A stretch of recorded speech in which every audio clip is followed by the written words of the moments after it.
Students, आज हम discuss करेंगे नाइट्रेशन ऑफ बेंजीन। बेंजीन की नाइट्रेशन किस तरह से करेंगे हम। इसमें क्या होता है कि सब्स्टिट्यूशन ऑफ हाइड्रोजन एटम होती है बाय नाइट्रो ग्रुप। ठीक है जी, नाइट्रो ग्रुप क्या करता है जी, NO2 मैं यहाँ लिख लेता हूँ। नाइट्रो ग्रुप जो है ये सब्स्टिट्यूट करता है हाइड्रोजन को। ठीक है जी, और हाइड्रोजन को कहाँ से सब्स्टिट्यूट करता है, बेंजीन रिंग से।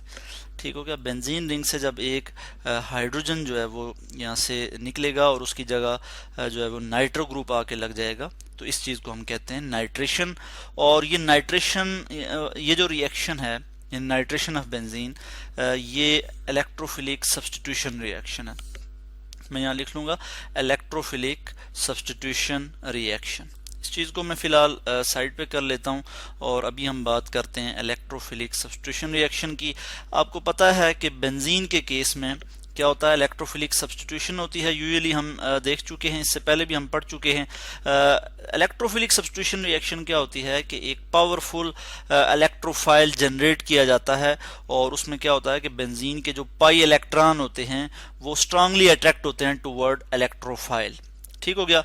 इसके लिए हम यहाँ पे एक रिएक्शन देख लेंगे और नाइट्रेशन किस तरह से होती है। ये हमारे पास बेंजीन है और ये जब रिएक्ट करेगा जी नाइट्रिक एसिड के साथ, किस तरह से, HNO3 in the presence of sulphuric acid H2SO4। ठीक है, और हम इसको हीट करेंगे 50 to 55 डिग्री सेंटीग्रेड तक। और हम ये हमारे पास क्या आ जाएगा जी, हमारे पास जो है वो नाइट्रो बेंजीन की फॉर्मेशन हो जाएगी। क्या आ जाएगा जी, नाइट्रो बेंजीन। तो मैं यहाँ लिख लूँगा नाइट्रो बेंजीन और साथ जो है वो वाटर बन जाएगा। ठीक है, मैं यहाँ पे लिख लूँगा प्लस H2O, वाटर भी जो है वो यहाँ पे बन जाएगा। अब ये तो रिएक्शन है जो मैंने आपको बताया कि ये इलेक्ट्रोफिलिक सब्स्टिट्यूशन रिएक्शन है। इसमें क्या हुआ, नाइट्रेशन हुई बेंजीन की, नाइट्रो ग्रुप जो है वो बेंजीन के साथ अटैच हो गया और हाइड्रोजन जो है वो यहाँ से रिप्लेस हो गया।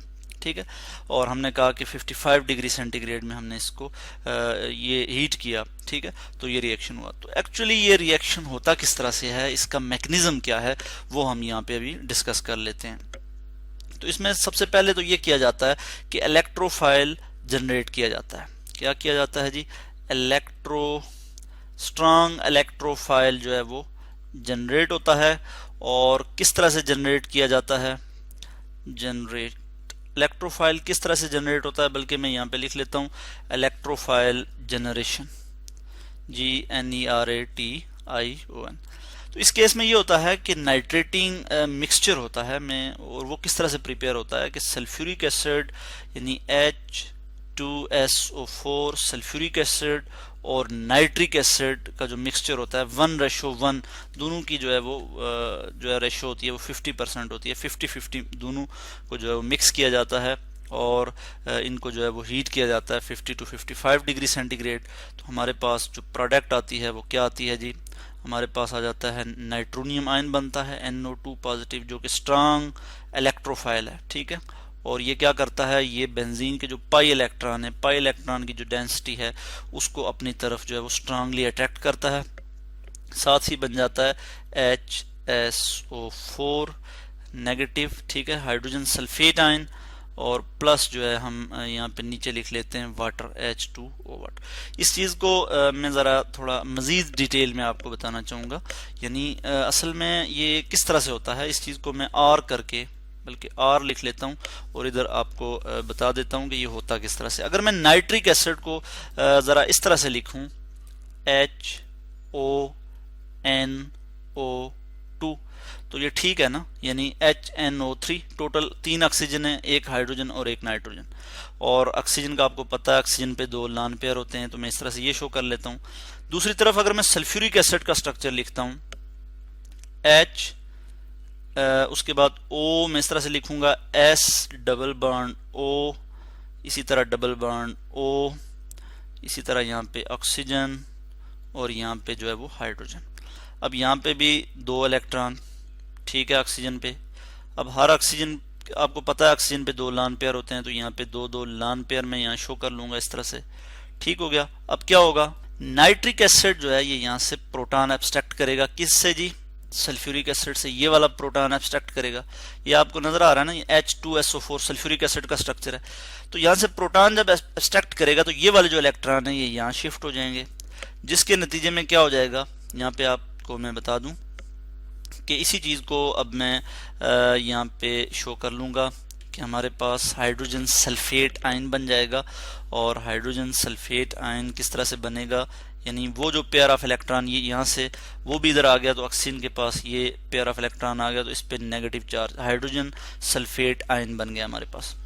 अब जब ये यहाँ से प्रोटॉन एब्स्ट्रैक्ट करेगा तो क्या होगा, हमारे पास क्या हो जाएगा, ऑक्सीजन इसी तरह आ जाएगा, बल्कि इसको मैं यहाँ पे इस पे प्लस चार्ज आ जाएगा, क्योंकि 3 बॉन्ड बनाएगा ऑक्सीजन, एक हाइड्रोजन ये वाला और एक हाइड्रोजन यहाँ से ये प्रोटॉन जो उसने लिया है, ठीक है, यानी अपना ये पेयर ऑफ इलेक्ट्रॉन यूज करते हुए इसने ये जो प्रोटॉन यहाँ से एब्स्ट्रैक्ट किया है वो वाला हाइड्रोजन ये आ गया, और NO2, ठीक है, ये हमारे पास आ गया। अब क्या होगा कि ये वाला जो यहाँ पे ये H या ऑक्सीजन पे पॉजिटिव चार्ज है, और यानी ये पॉजिटिव चार्ज इसलिए है कि ये 3 बॉन्ड बना रहा है, ठीक है, और क्या होगा कि ये वाले जो इलेक्ट्रॉन है ये यहाँ पे शिफ्ट हो जाएंगे, ठीक है, जिसके नतीजे में अब हमारे पास क्या आ जाएगा, वाटर बन जाएगा।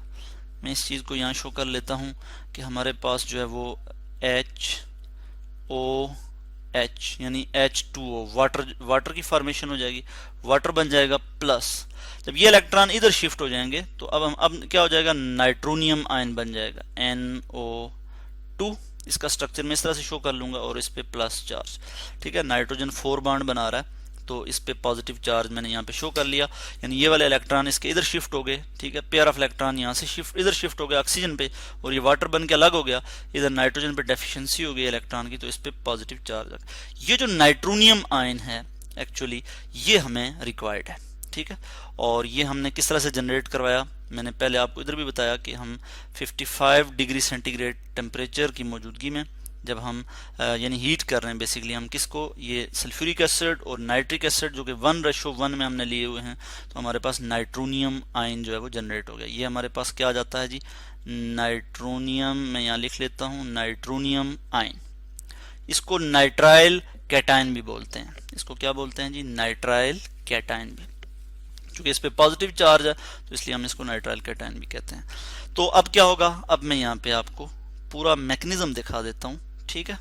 अब हम ये जो मैकेनिज्म है इसका वो स्टडी करेंगे और किस तरह से कि ये हमारे पास जो है वो बेंजीन आ गया, ठीक है, और नाइट्रोनियम आयन को मैं ज़रा इस तरह से लिख लूँगा NO2 पॉजिटिव।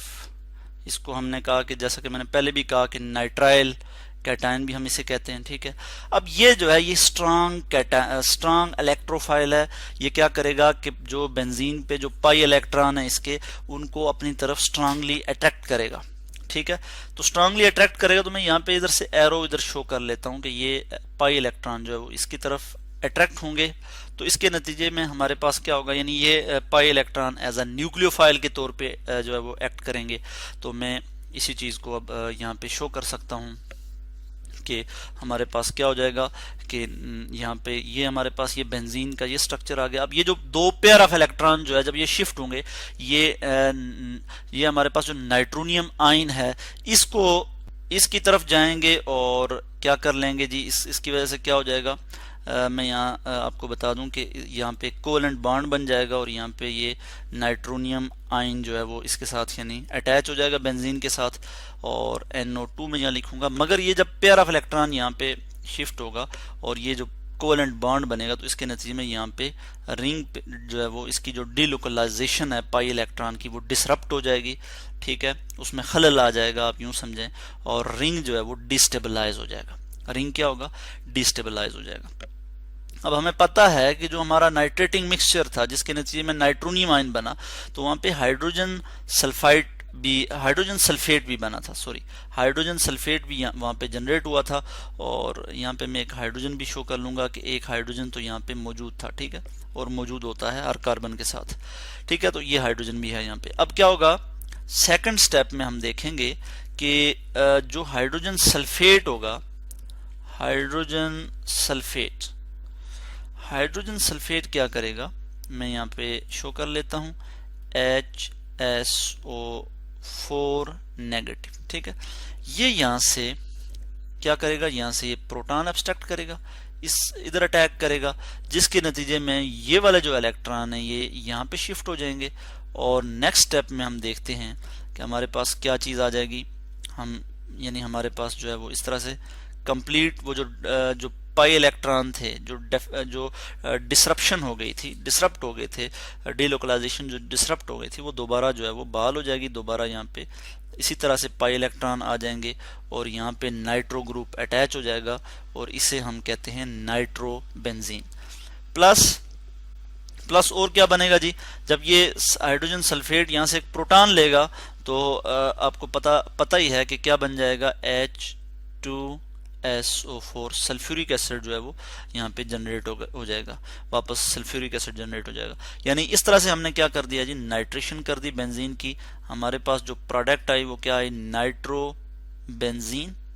ठीक है, हाइड्रोजन का एक एटम यहाँ से रिप्लेस हुआ, सब्स्टिट्यूशन रिएक्शन हुआ, हाइड्रोजन का एटम रिप्लेस हुआ और उसकी जगह हमारे पास इलेक्ट्रोफाइल यानी नाइट्रोनियम आयन जो था वो इसके साथ अटैच हो गया और ये नाइट्रोबेंजीन हमारे पास आ गया। तो इस तरह से आज हमने स्टडी किया नाइट्रेशन ऑफ बेंजीन। ठीक है, नाइट्रेशन ऑफ बेंजीन, जैसा कि मैंने पहले बताया कि क्या होता है कि जब हम नाइट्रो ग्रुप को इंट्रोड्यूस करते हैं इन द बेंजीन और हाइड्रोजन को यहाँ से रिप्लेस किया जाता है और उसकी जगह नाइट्रो ग्रुप आ जाता है, तो इस चीज़ को हम कहते हैं नाइट्रेशन ऑफ बेंजीन।